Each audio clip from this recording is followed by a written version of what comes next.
ഇതാട്ടോ നമ്മുടെ ഈ വർഷത്തെ പുൽക്കൂട്. അപ്പോൾ ഇതെങ്ങനെ ഉണ്ടാക്കിയെന്നുള്ളതാണ് ഇന്നത്തെ വീഡിയോ. അപ്പോൾ നമുക്ക് നേരെ വീഡിയോയിലേക്ക് പോകാം. നമ്മൾ പുൽക്കൂട് സെറ്റ് ചെയ്യുന്നത് നമ്മുടെ വീട്ടിലെ കാർ പോർച്ചിലാട്ടോ. അപ്പോൾ നമ്മൾ ആദ്യം തന്നെ നിലത്ത് പ്ലാസ്റ്റിക് ഷീറ്റ് വിരിച്ച് അതിനുശേഷം അതിൽ നമ്മൾ മണ്ണ് നിരത്തിട്ടോ. ഇതാട്ടോ നമ്മുടെ ബേസ്. നല്ല പൊടിഞ്ഞ മണ്ണ് നിരത്തി ബേസ് നമ്മളുണ്ടാക്കി. അതിനുശേഷം നമ്മൾ കിളികൾക്കൊക്കെ തീറ്റ കൊടുക്കുന്ന തേനയില്ല, അത് മേടിച്ചിട്ടുണ്ട്. അത് മേടിച്ച് നമ്മൾ ചാണകവെള്ളം എടുത്തിട്ടുണ്ട്. കുറച്ച് ചാണകവെള്ളത്തിൽ നമ്മൾ മുക്കി വെക്കുകയാണ് ഒരു ദിവസം. അപ്പോൾ ചാണകവെള്ളത്തിൽ മുക്കി വെച്ച് കഴിഞ്ഞാൽ വേഗം മുളയ്ക്കും. അത് നല്ല രീതിയിൽ മുളച്ച് കിട്ടും. അതിന് വേണ്ടിയിട്ടോ നമ്മൾ ചാണകവെള്ളത്തിലാണ് ഇത് മുക്കുന്നത്. അതിനുശേഷം നമ്മൾ നേരത്തെ എടുത്ത ആ മണ്ണിൽ നമ്മൾ പല സൈസ് ഡിസൈനിൽ മല ഇതൊക്കെ ഉണ്ടാക്കിയിട്ട് അതിനുശേഷം നമ്മുടെ ഓടയിൽ അത് കീറിയിട്ട് പാലോ അങ്ങനെ സംവിധാനങ്ങളൊക്കെ ഉണ്ടാക്കി, പിന്നെ തേപ്പ് തീയും കൊണ്ട് ഇങ്ങനെ തോടും കുളവും അതൊക്കെ ഉണ്ടാക്കിയിട്ടുണ്ട് കേട്ടോ.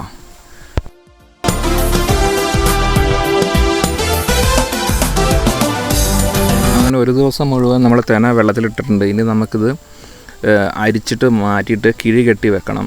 കിഴി കെട്ടി വെച്ച് കഴിഞ്ഞിട്ട് മുള വന്നതിന് ശേഷം നമ്മൾ നേരത്തെ എടുത്ത മണ്ണില്ലേ അതിൽ പാകണം. അതായത് നമ്മൾ കിഴി കെട്ടി വെച്ചിട്ടുണ്ട്. നമ്മൾ തെന നട്ടപ്പോൾ കുറച്ച് തെന മുളയ്ക്കാൻ ബാക്കിയുണ്ടായിരുന്നു. അപ്പോൾ നമ്മൾ അതിന് ഒരു പരിഹാരം എന്ന നിലയിൽ നമ്മൾ മരപ്പൊടിയില്ലേ, ഈർച്ചപ്പൊടി, നമ്മളെ മില്ലിൽ നിന്ന് കിട്ടും ഈർച്ചപ്പൊടി, അത് മേടിച്ചുകൊണ്ട് വന്നിട്ട് നമ്മൾ ഗ്രീൻ സ്റ്റെയിനറിൽ മുക്കിയെടുക്കുക കേട്ടോ. ഇതും പിന്നെ തെനയൊന്നും ഇല്ലാത്തവർക്ക് ഉപയോഗിക്കാൻ പറ്റുന്ന ഒരു മാർഗ്ഗമാണ്. കാരണം ഇതിട്ട് കഴിഞ്ഞാലും ഒരു പച്ചപ്പ് പോലെ തന്നെ നമുക്ക് തോന്നും. അപ്പോൾ സ്റ്റെയിനറിൽ കുറച്ച് വെള്ളം ചേർത്ത് അതിലേക്ക് ഈർച്ചപ്പൊടി ഇട്ടിട്ട് നല്ലോണം ഇളക്കി കഴിഞ്ഞാൽ ഇതേപോലെ നമുക്ക് രീതിയിൽ നല്ല പച്ചപ്പ് പുല്ല് പോലെ നമുക്ക് തോന്നുന്ന രീതിയിൽ നമുക്ക് ചെയ്തെടുക്കാൻ പറ്റും.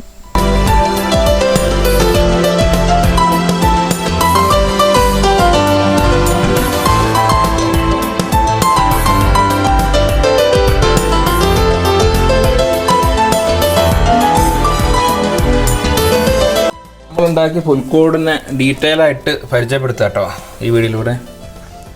നമ്മളിതേപോലെ തെനയൊക്കെ മുളപ്പിച്ചെടുത്തിട്ടുണ്ട്.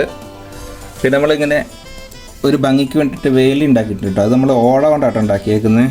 ഓട വെട്ടിയിട്ട് ഇങ്ങനെ ചീന്തി എടുത്തിട്ട് ഗ്ലൂ ഗണ്ണ് വെച്ച് ഒട്ടിച്ചിട്ടാണ് ഈ വഴികളൊക്കെ ഉണ്ടാക്കിയത്. വഴിയിൽ നമ്മൾ കല്ല് നമ്മുടെ എംസാൻഡില്ല അതിട്ടിട്ടുണ്ട്.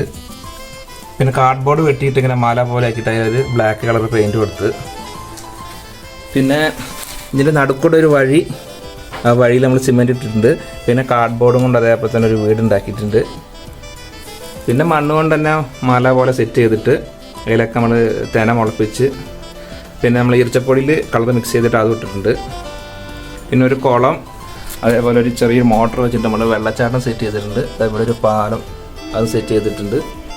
പിന്നെ നമ്മളൊരു കൊട്ടയെടുത്ത് കമത്തിയിട്ട്, പ്ലാസ്റ്റിക്കിൻ്റെ ഒരു കൊട്ടയെടുത്ത് കമത്തിയിട്ട് അതിൽ നമ്മൾ സിമെൻറ്റിൽ തുണി മുക്കിയിട്ട് ഇതെങ്ങനെ വെച്ചിട്ട് ഇത് മല പോലെ സെറ്റ് ചെയ്തിട്ട് അതിൻ്റെ മേലെയാണ് പുൽക്കൂട് ഉണ്ടാക്കിയിരിക്കുന്നത്.